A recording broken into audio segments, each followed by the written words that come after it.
One of your possible essay prompts is as follows. The Enlightenment and Romantic movements offered two very different visions of the world. What were the basic or core ideas in each of these movements, and how are they different? What role do you think industrialization played in creating a reaction to the Enlightenment?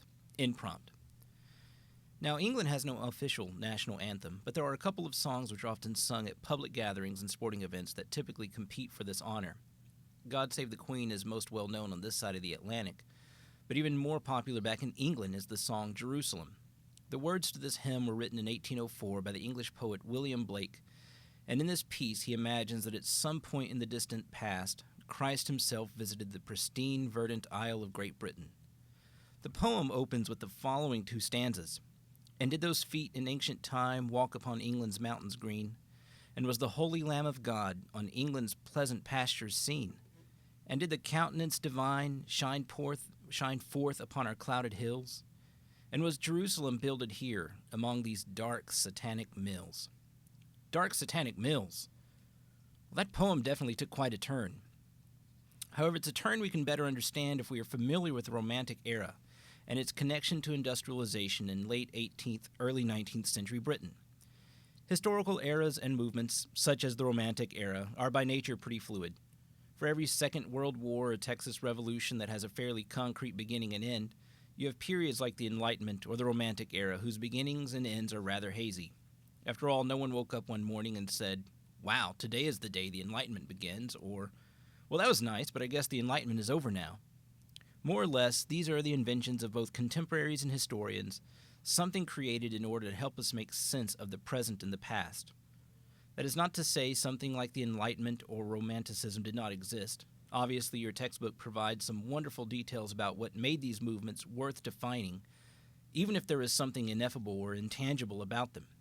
If you choose to answer this essay prompt, if you find yourself drawn to investigating intellectual and cultural movements and how they can shape the world around them, I first suggest making some kind of mind map that helps you define these movements or eras, such as Romanticism or the Enlightenment, using your textbook's vivid descriptions.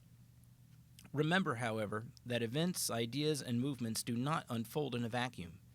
Page 552 in your textbook states that Romanticism first developed as a reaction to the Enlightenment, and that the Romantics, quote, prized intense individual experiences and considered intuition and emotion to be better guides to truth and human happiness than reason and logic, end quote. In addition, Western Europe, especially Great Britain, began to experience industrialization by the late 18th and early 19th century, and this major economic shift had far-reaching effects across European society. Notice, for example, that Chapter 20, which discusses Romanticism, is placed after the chapter which focuses on industrialization. That is no accident. Understanding industrialization is essential to understanding Romanticism. Romantics, of which our poet friend William Blake was an early example, were appalled by the social, environmental, and economic changes wrought by industrialization.